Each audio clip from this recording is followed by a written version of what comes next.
सितंबर 1947 पाकिस्तान से भारत आ रही एक ट्रेन लाशों से भरी पड़ी थी। उस मौत के मंजर के बीच बोगियों के अंधेरे कोने में एक आदमी अपनी पहचान छुपाए और सांस से रोके बैठा था। वो कोई आम शरणार्थी नहीं था, वो थे मेजर ओंकार सिंह कलकट, और उनके सीने में एक ऐसा राज दफन था जो पूरे हिंदुस्तान का नक्शा बदलने वाला था। वो जैसे तैसे दिल्ली पहुंचे, आर्मी हेडक्वार्टर के दरवाजे खटखटाए और हांफते हुए चिल्लाकर कहा, 22 अक्टूबर, वो 22 अक्टूबर को आ रहे हैं, मुजफ्फराबाद को बचा लो। लेकिन अफसोस, दिल्ली के ठंडे कमरों में बैठे अफसरों ने इसे एक डरे हुए आदमी का वहम समझकर नजरअंदाज कर दिया। और फिर जब 22 अक्टूबर की रात आई, बॉर्डर पर हजारों ट्रकों की हेडलाइट्स एक साथ जल उठी। इससे पहले कि भारत कुछ समझ पाता, कश्मीर जल उठा।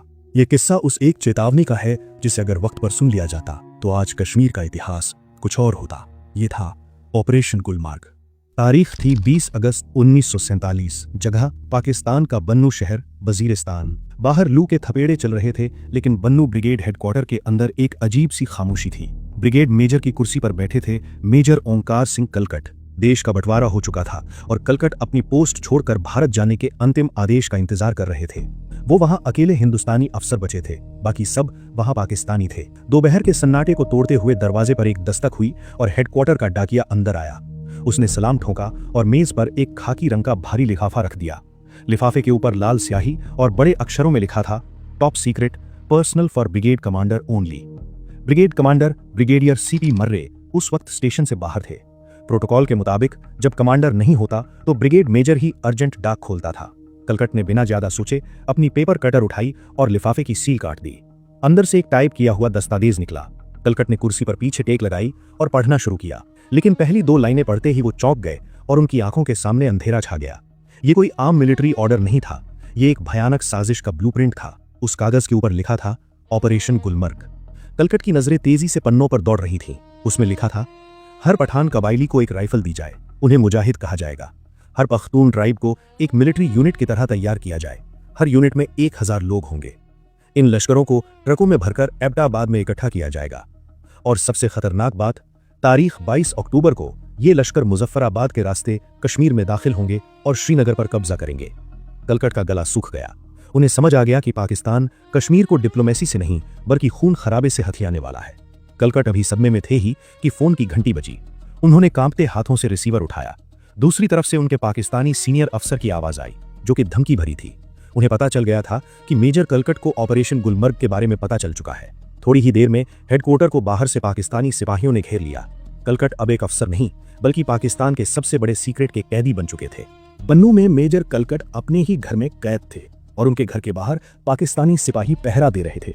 हर गुजरते घंटे के साथ कलकट का दिल बैठता जा रहा था। उन्हें पता था कि 20 अक्टूबर करीब आ रही है, यानी ऑपरेशन गुलमर्ग का दिन।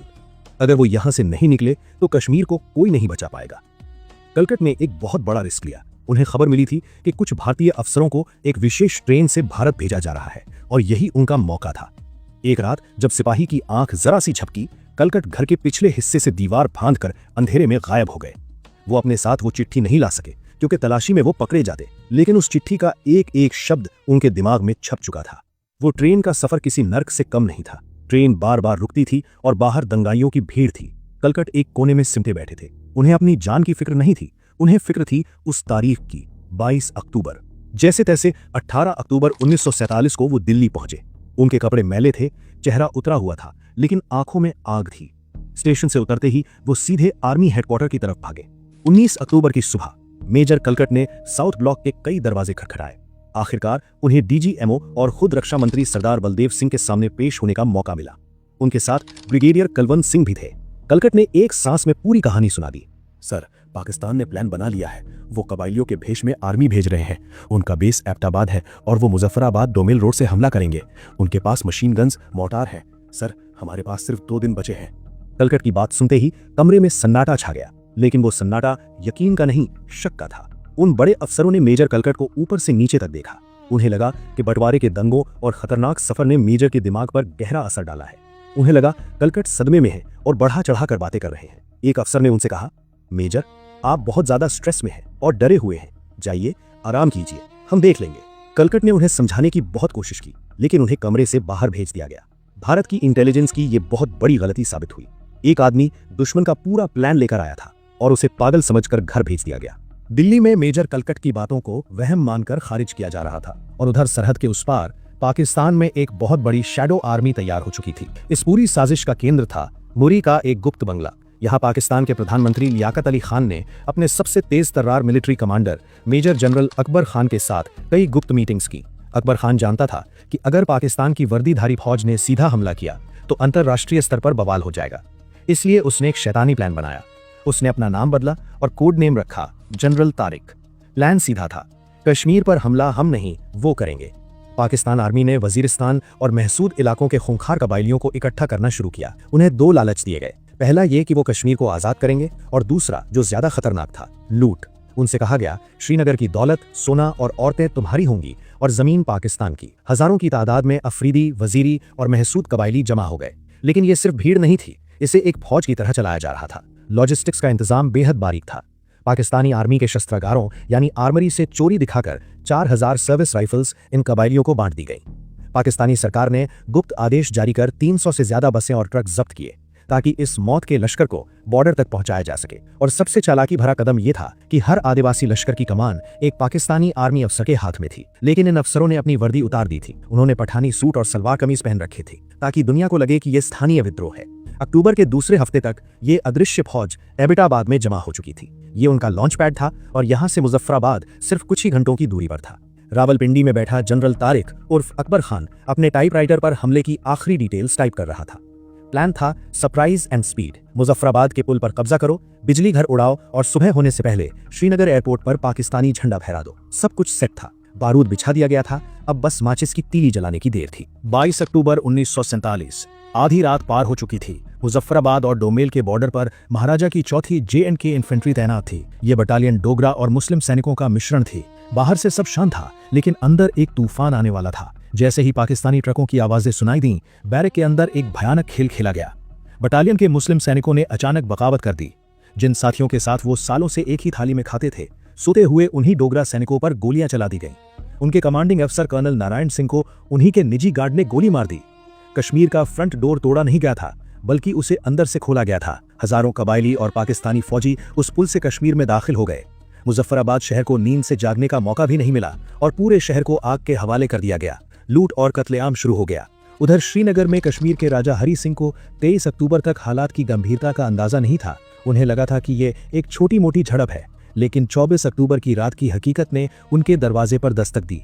अचानक श्रीनगर के हरी निवास पैलेस की बत्तियां गुल हो गईं। पूरा शहर अंधेरे में डूब गया और राजा हरी सिंह को खबर तक नहीं हुई कि हमलावर महूरा पावर हाउस तक पहुंच गए हैं और उन्होंने श्रीनगर की बिजली काट दी है। महूरा श्रीनगर से सिर्फ 50-60 किलोमीटर दूर था। महाराज के पैरों तले जमीन खिसक गई। उनकी सेना पूरे राज्य में बिखरी हुई थी और मुजफ्फराबाद वाली यूनिट खत्म हो चुकी थी। उस अंधेरे कमरे की मोमबत्ती की रोशनी में महाराज ने अपने सेनापति ब्रिगेडियर राजेंद्र सिंह को बुलाया। ब्रिगेडियर के पास सिर्फ 150 से 200 सैनिक बचे थे और गोला बारूद भी ना के बराबर था। लेकिन महाराजा ने उनकी आंखों में देखा और एक ऐतिहासिक आदेश दिया, ब्रिगेडियर, मुझे नहीं पता तुम कैसे करोगे, लेकिन दुश्मन को उरी से आगे मत आने देना। अगर तुम वापस आए तो जीत कर ही आना। मुझे मेरी राजधानी सुरक्षित चाहिए। ब्रिगेडियर राजेंद्र सिंह जानते थे कि ये एक सुसाइड मिशन है। उन्होंने सल्यूट किया और उसी वक्त अपने मुट्ठी भर जवानों को लेकर उरी की तरफ निकल पड़े। वो जानते थे कि वो लौटकर नहीं आएंगे। ब्रिगेडियर राजेंद्र सिंह मोर्चे पर जा चुके थे, लेकिन राजा हरी सिंह जानते थे कि वो सिर्फ कुछ वक्त ही उन्हें रोक पाएंगे। अब उनके पास सिर्फ एक रास्ता बचा था, भारत। 24 अक्टूबर की रात राजा हरी सिंह ने दिल्ली संपर्क करने की हताश कोशिश की, लेकिन फोन लाइनें काम नहीं कर रही थीं। उन्होंने अपने deputy prime minister RL Batra को एक चिट्ठी देकर दिल्ली भेजा। संदेश साफ था कि कश्मीर बचा लो, हम किसी भी शर्त पर तैयार हैं। दिल्ली में खबर पहुंचते ही हड़कंप मच गया। सरदार पटेल ने तुरंत अपने सबसे भरोसेमंद अफसर VP मेनन को हालात का जायजा लेने श्रीनगर भेजा। 25 अक्टूबर को जब मेनन श्रीनगर एयरपोर्ट पर उतरे तो उन्हें वहां सन्नाटा मिला। एयरपोर्ट एकदम वीरान था। उन्हें एहसास हो गया था कि कश्मीर का पतन अब बस कुछ पलों की बात है। मेनन सीधे महल पहुंचे और राजा से सिर्फ एक बात कही, महाराज, श्रीनगर अब सुरक्षित नहीं है। अगर आप जिंदा रहना चाहते हैं तो अभी इसी वक्त जम्मू निकल जाइए। ये एक राजा के लिए दिल तोड़ देने वाला पल था। रातों रात महाराज ने अपनी ही राजधानी छोड़ दी और उनकी गाड़ियों का काफिला जम्मू के पहाड़ों में कहीं गायब हो गया। अगली सुबह 26 अक्टूबर VP मेनन दिल्ली वापस लौटे। नेहरू और पटेल सेना भेजने के लिए तैयार थे, लेकिन तभी एक तकनीकी पेच फंस गया। भारत के गवर्नर जनरल लॉर्ड माउंटबेटन ने कहा, जेंटलमैन, हम सेना नहीं भेज सकते। कमरे में बैठे सब लोग चौंक गए, लेकिन माउंटबेटन ने तर्क देकर बताया, कश्मीर तकनीकी रूप से एक आजाद देश है। जब तक कश्मीर भारत में नहीं मिलता हम एक सिपाही भी नहीं भेज सकते। अगर भारतीय सेना वहां घुसती है तो ये पाकिस्तान पर हमला माना जाएगा और अंतर्राष्ट्रीय युद्ध छिड़ जाएगा। जवाब साफ था, पहले एक्सेशन फिर मदद। वीपी मेनन उसी दोपहर वापस जम्मू गए। जम्मू के गेस्ट हाउस में महाराजा हरि सिंह बिस्तर पर लेटे थे। उनकी हालत खराब थी। मेनन ने उनके सामने इंस्ट्रूमेंट ऑफ एक्सेशन रखा। महाराजा ने एक पल भी नहीं लगाया और उस ऐतिहासिक दस्तावेज पर दस्तखत कर दिए। मेनन जब दिल्ली लौटे तो रात हो चुकी थी। सरदार पटेल खुद एयरपोर्ट पर उनका इंतजार कर रहे थे। मेनन ने वो कागज हवा में लहराया और कहा, कश्मीर अब भारत का हिस्सा है।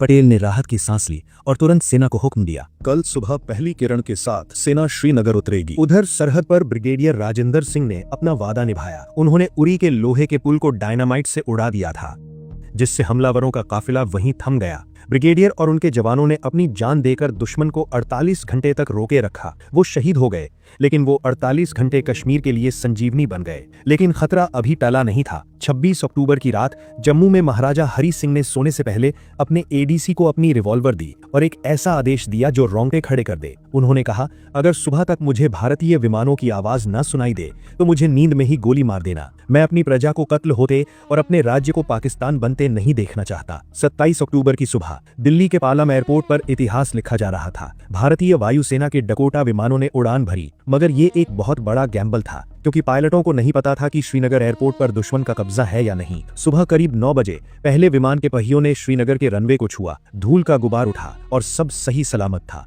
एयरपोर्ट पर अभी तक दुश्मन नहीं पहुंचे थे। विमान से उतरते ही भारतीय सेना ने मोर्चा संभाल लिया। खबर मिली कि दुश्मन एयरपोर्ट से सिर्फ कुछ किलोमीटर दूर बड़गाम तक आ चुका है। कर्नल राय ने वक्त बर्बाद नहीं किया और सीधे दुश्मन से भिड़ गए। बड़गाम की भीषण लड़ाई में कर्नल राय शहीद हो गए, लेकिन उन्होंने पाकिस्तानी लश्कर को वहीं रोक दिया। श्रीनगर बच गया और महाराज को गोली मारने की नौबत नहीं आई। अगले कुछ महीनों तक युद्ध चला। भारतीय सेना ने हमलावरों को पीछे खदेड़ा, लेकिन 1948 में जब युद्ध विराम हुआ तो सेना वहीं रुक गई, जिसे आज हम लाइन ऑफ कंट्रोल यानी LOC कहते हैं। ऑपरेशन गुलमर्ग फेल जरूर हुआ, लेकिन इसकी कीमत भारत आज भी चुका रहा है। मेजर कलकट की वो चेतावनी जिसे दिल्ली ने अनसुना कर दिया था, आज भी इतिहास के पन्नों में दफन है। अगर उस सीक्रेट लेटर पर वक्त रहते भरोसा कर लिया जाता तो शायद आज पूरा कश्मीर भारत का होता। ये था किस्सा अदम्य साहस, गद्दारी और उस सीक्रेट मिशन का जिसने भारत के नक्शे को हमेशा के लिए बदल दिया।